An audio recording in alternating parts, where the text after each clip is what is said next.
Allahumma salli ala sayyidina Muhammad wa ala alihi wa sahbihi. Allahumma salli ala sayyidina Muhammad. Kita bacakan. Ternyata manfaat sholawat itu bukan hanya menghadirkan feedback, ya, satu balasan balik, umpan balik kepada kita semua, berupa 10 kali lipat balasan dari Allah. Kan di hadis lain Nabi mengatakan, "Man shalla alayya salatan wahidah, sallallahu alaihi wasallam." Siapa yang bersalawat kepada aku sekali salawat, maka Allah akan membalas kepada dirinya 10 kali lipat. 10 kali. Oh, ini agak tajam ya, kita secara ilmiah kita tunjukkan. Perhatikan baik-baik. Kalau ada yang mengatakan begini, misalnya itu nabinya umat Islam aja masih belum selamat, masih butuh salawat dari umatnya. Ini menunjukkan belum paham, ya, belum memahami esensi dari salawat. Ya, esensi salawat itu pada hakikatnya bukan untuk Nabi Muhammad, tapi kemuliaan Nabi itu yang melahirkan aura kebaikan yang dampaknya diberikan kepada kita. Jadi sebetulnya saat kita sedang bersalawat, ya itu kembali kepada kita manfaatnya. Menunjukkan kecintaan kepada Rasulullah itu melahirkan rahmat Allah, yang rahmat itu diberikan kepada kita 10 kali lipat dari ucapan yang kita sampaikan. Ya. Jadi hakikat dari salawat itu sesungguhnya untuk menghadirkan pahala dari amalan kita yang kembali kepada kita 10 kali lipat, Masya Allah.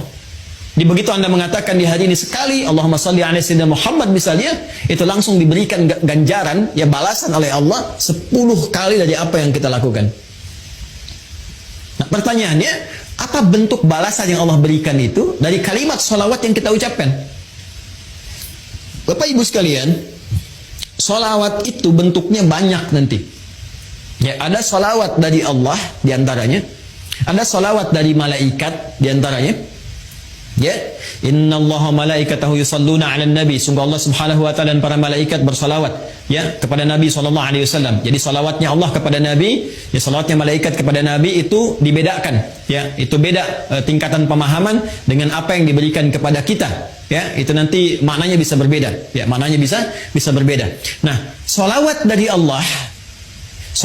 Allah yang diberikan kepada setiap hamba secara umum, ya, secara umum itu kita temukan di Quran surah kedua di ayat 157. Baik, ulaika alaihim salawatum min rabbihim wa rahmah wa ulaika humul muhtadun. Ada golongan-golongan yang mendapat ujian dari Allah, kemudian mereka bersabar dan mereka mendapat salawat dari Allah. Nah, sekarang apa pengertian salawat dari Allah itu? Langsung ditafsir dengan ayat Al-Quran. Perhatikan kalimatnya, dijelaskan oleh Allah, ulaika alaihim salawatum min rabbihim. Mereka itulah orang-orang yang mendapatkan salawat dari Allah Subhanahu wa taala, wa rahmah, dan rahmat. Jadi bentuk salawat yang pertama itu bisa berupa rahmat. Sedangkan puncak rahmat itu, puncaknya itu ampunan Allah. Ya. Puncak dari rahmat Allah yang diberikan kepada hamba itu ampunan dari semua dosa.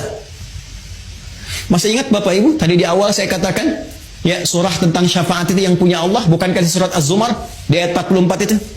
Sekarang perhatikan Quran di surat yang sama, Quran surah ke-39 di ayat ke-53.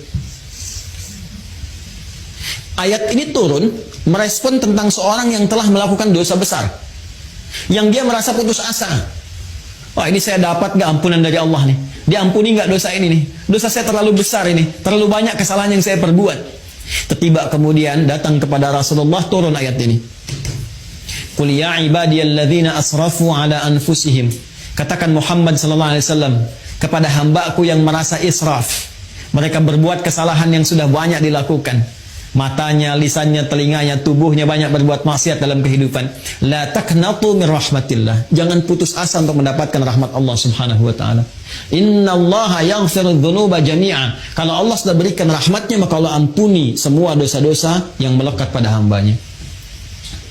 Jadi puncak ampunan Allah kepada seorang hamba yang berbuat banyak maksiat dan dia mau kembali kepada Allah adalah apa yang diberikan berupa ampunan total yang disebut dengan rahmat. Ya, sehingga ada yang mengartikan salawat dari Allah itu sifatnya ampunan, maghfirah, dan puncak dari maghfirah adalah rahmat. Ya, sedangkan rahmat itu disatukan dalam konsep salawatullah, salawat dari Allah. Quran surah kedua ayat 157. Ulaika alaihim salawatun rabbihim wa rahmah. Ya, sedangkan untuk mendapatkan salawat Allah ini cara cepatnya, shortcutnya kata Nabi, salawat pada Rasulullah. Ya. Siapa yang 1 kali salawat kepada Nabi, maka Allah memberikan salawatnya 10 kali kepadanya. Masya Allah, dalam sehari Allah turunkan rahmatnya kepada seorang hamba. Ya, saya rahmati engkau, saya ampuni dosamu, saya maafkan kesalahanmu. Jika ia tulus mengucapkan itu dalam kesehariannya. Ya, karena itu orang-orang soleh di masa lalu, bukan hanya ulama Pak, Bu. Ya, bukan hanya ulama, sampai ke level-level pemimpin. Ya, itu ada level pemimpin di masa era Turki Utsmani itu yang sehari itu bisa ribuan salawat kepada Nabi. Ya, Allahumma shalli ala sayyidina Muhammad, Allahumma shalli ala sayyidina Muhammad di sela-sela yang senggang. Ya, Anda sambil kerjakan tugas, sambil bekerja yang kira-kira waktunya luang, perbanyak salawat, sambil nunggu misalnya waktu sholat, perbanyak salawat. Ternyata di antara manfaatnya ini berpeluang untuk mendekatkan kita meraih syafaat dari Rasulullah SAW.